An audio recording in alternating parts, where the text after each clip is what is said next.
Magpapagupit kami guys. Ayaw nila magpapagupit sa akin. Ayaw daw nila ng kalbo. So pupunta tayo sa Sunblast. Doon tayo magpapagupit na, di ba? Ang layo. From Sterling to Sunblast. So punta tayo kay Kuya Soju. Soju ba pangalan? Hindi ko alam kung ano pronounce niya, pero magaling kasi magupit yun guys. Located yun sa building ni Kagawad ba? Pupuntahan natin siya. Kasama ko dalawang bata pa. Ayaw kasi nila pagupit sa akin kasi nakakalbo daw sila pag gano'n. Hindi ko gamay yung pag sa mga bata. Ayan. Malapit na tayo sa barangay hall. May barangay hall ng Sunblast.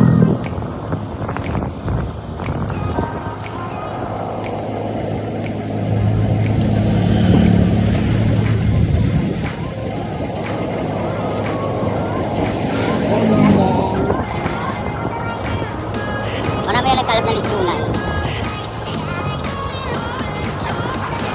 Hindi nyo masarap ang pagkitan. Manila. Check natin kung bukas na siya. Magigising-gising mo lang din kasi. Ayun, yung yung pesto. There tayo. Ayun yung building ng building o bahay ni Kagawad ba? Diyan siya eh. Pag wala siya dyan, maghahanap tayo ng ibang pagupitan. Bukas na ata siya. Bali dito lang yan guys. Ayan. Linis na. Marami ata nagpapagupit.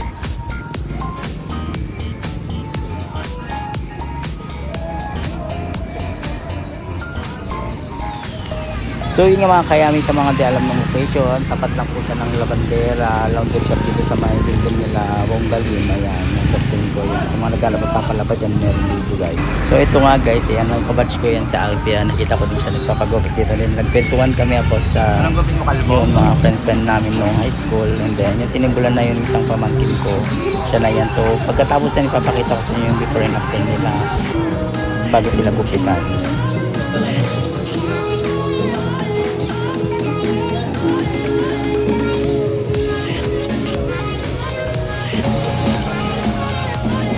Jualan, baik mal.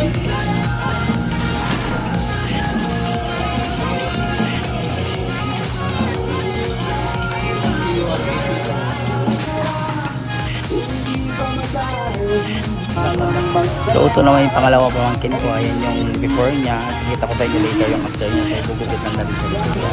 Ayan, shout out kay Kuya na masipag, ang dami niyang customer. Huwag ka magalaw, Nakangiwi-ngiwi pa dyan yung pamangkin pa habang ginugupitan para siyang rabbit. Ayan, ganyan talaga yung tayo ngayon, parang kuneho.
Huwag ka magalaw, nakagiting-giting ka pa dyan.